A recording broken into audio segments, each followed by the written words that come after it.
এক বাদশাহ সফরে বের হয়ে দেখতে পেলেন একজন রাখাল হেঁটে আসছে, আর তার পেছনে অনেকগুলো ছাগল সারিবদ্ধ হয়ে লাইন ধরে খুবই সুশৃঙ্খল ভাবে হেঁটে আসছে। এই দৃশ্য দেখে বাদশাহ খুবই আশ্চর্য হয়ে সেই রাখালকে জিজ্ঞেস করলেন, কি ব্যাপার, এই অসভ্য ছাগলগুলোকে তুমি সভ্য বানাইছো কেমনে? তারা কেউ ছুটে পালিয়ে যাচ্ছে না, কি সুন্দর লাইন ধরে হেঁটে আসছে।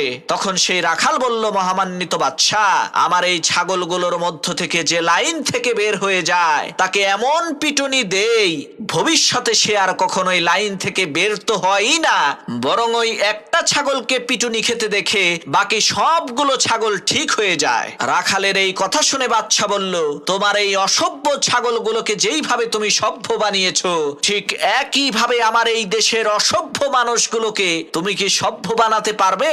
রাখাল বলল, হ্যাঁ পারবো। বাদশা বলল, তাহলে আজ থেকে তুমি প্রধান বিচারপতির দায়িত্ব পালন করবা। পরের দিন এক চোরের বিচার হবে। প্রধান বিচারপতির দায়িত্বে থাকা সেই রাখাল হুকুম করলেন, আমি মহান আল্লাহ রাব্বুল আলামিনের পবিত্র কালাম কোরআনের বিধান অনুযায়ী ফয়সালা করছি, তোমরা এই চোরের হাতটা কেটে দাও। রাখালের এই কথা শুনে উজির বললেন, বিচারক মহোদয়, আপনি তো নতুন বিচারকের দায়িত্ব পেয়েছেন, তাই হয়তো বা জানেন না এই চোর কিন্তু আমাদের নিজেদেরই লোক। তখন বিচারপতি রাখাল বললেন, তোমরা এই চোরের হাত কেটে দাও, আর সাথে সাথে এই মন্ত্রীর জিহ্বাও কেটে দাও। রাখালের এই একটা ফয়সালা কার্যক্রম হওয়ার কারণে দেশের মধ্যে শান্তি চলে আসলো।